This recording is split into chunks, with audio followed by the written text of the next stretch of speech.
আসসালামু আলাইকুম সম্মানিত দর্শক, আশা করি আপনারা সকলেই মহান আল্লাহ তাআলার অশেষ রহমতে ভালো আছেন।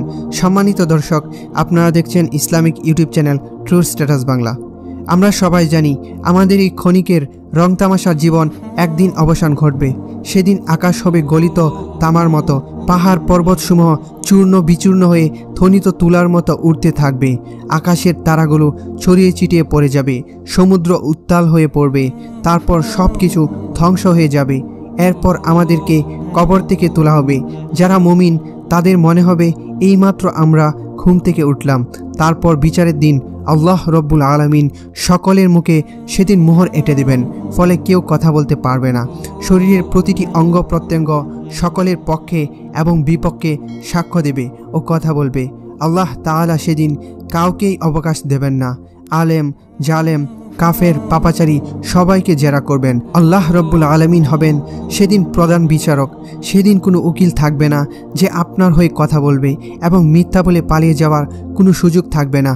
তারপর কোরআন এবং সহিহ সুন্নাহর অবমাননাকারীরা সেদিন রেহাই পাবে না।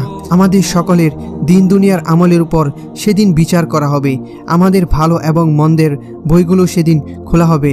ছোট থেকে বড় এবং ধনী থেকে গরিব পর্যন্ত সেদিন সবাইকে একসঙ্গে উপস্থিত করা হবে, এবং আমাদের পৃথিবীতে করা কাজকর্মের ভিত্তিতে ন্যায় বিচার ঘোষণা করা হবে। যেসব ব্যক্তিরা তাদের স্ত্রীদের নির্মমভাবে হত্যা করে, তারা মহাবিচারের দিন আল্লাহ রব্বুল আলামিন তাদেরকে এভাবেই জাহান্নামে নিক্ষেপ করে শাস্তি দেবেন।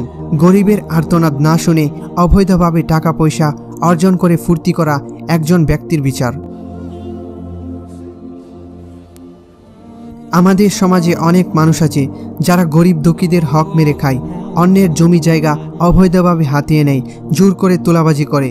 সমাজে যারা দুস্থ গরিব, যারা অনাহারে দিন কাটায়, তাদের জন্য সরকারি তহবিল থেকে আসা টাকাগুলো যেসব নেতা মন্ত্রীরা আত্মসাৎ করে, বিশেষ করে সেই সব ব্যক্তিদের অবস্থা কিয়ামতের দিন অনেক কঠিন হবে। তাদের শাস্তি।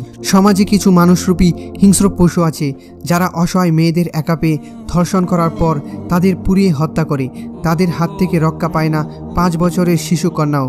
কিয়ামতের দিন আল্লাহ রব্বুল আলামিন সেই সব নরপিশাচদের জাহান্নামে দিয়ে দিবেন, আর তাদের ডাক হবে কুকুরের মতো। মানুষের দ্বারা তৈরি মূর্তির পুজো করে বিভ্রান্ত সৃষ্টি করা এক ব্যক্তি। সমাজে যারা এক আল্লাহর ইবাদত ছেড়ে বিভিন্ন মূর্তির উপাসনা করে অথবা যারা শিরক করে, তাদেরকে আল্লাহ তাআলা কখনো ক্ষমা করবেন না। আল্লাহ রব্বুল আলামিন অন্যান্য সমস্ত গুনাহ ক্ষমা করে দিলেও যারা শিরক করে তাদেরকে কখনো ক্ষমা করবেন না। তাছাড়া যারা অন্যায় কাজ করে, অবৈধ কাজ করে, অসহায় মানুষের আর্তনাদ যারা শুনেও গ্রাহ্য করে না, তাদেরকে জাহান্নামে দেওয়া হবে। সেই জাহান্নামে, যে জাহান্নামের আগুন কখনো নেবে না, যে জাহান্নামের কীটপতঙ্গ কখনোই মরে না। অন্যদিকে দুঃখী অসহায়দের সাহায্য এবং তাদের সৎ পথে চলার আহ্বান করা এক ব্যক্তি।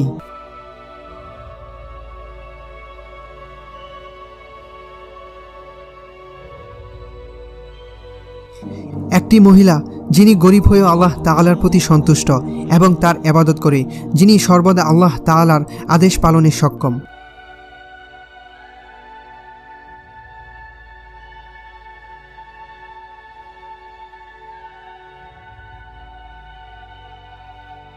গরিব মানুষের মুখে খাবার তুলে অসহায়দের সাহায্য করা একজন ব্যক্তি।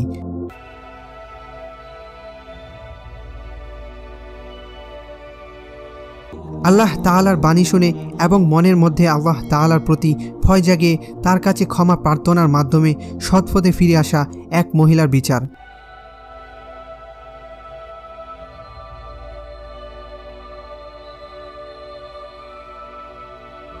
সৎ পথে এবং অন্যায়ের বিরুদ্ধে আন্দোলনকারী এক যুবক, যে দেশ ও সমাজের উন্নতির জন্য, মানুষের ভালোর জন্য নিজের জীবনকে উৎসর্গ করে দিয়েছে। যারা এই পৃথিবীতে ভালো কাজ করেছেন, আল্লাহ তাআলার পথে চলেছেন, যেসব ভাই বোনেরা অন্যায়ের বিরুদ্ধে লড়াই করে শহীদ হয়েছেন, যেসব নরপিশাচ এরা জয় শ্রীরাম ধ্বনি উচ্চারণ করে যাদের অন্যায়ভাবে হত্যা করা হয়েছে, তাদের সবাইকে এইভাবে জান্নাতে নিয়ে যাওয়া হবে। সেই জান্নাতে যেখানে জীবনের কোনো শেষ নেই। এই ক্ষণিকের জীবন ছেড়ে আমাদের সবাইকে চলে যেতে হবে। মহান আল্লাহ রব্বুল আলামিন আমাদের সবাইকে তার পথে চলার তৌফিক দান করুন, আমিন। সম্মানিত দর্শক, আজকের ভিডিওটি আপনাদের কাছে কেমন লাগলো তা অবশ্যই কমেন্টে জানাবেন। যদি ভালো লাগে তাহলে একটি লাইক দিন আর আপনার বন্ধুদের সাথে শেয়ার করুন। আর এরকম ভিডিও পেতে আমাদের চ্যানেলটি সাবস্ক্রাইব করে আমাদের সাথেই থাকুন। আসসালামু আলাইকুম ওয়া রাহমাতুল্লাহি ওয়া বারাকাতুহু।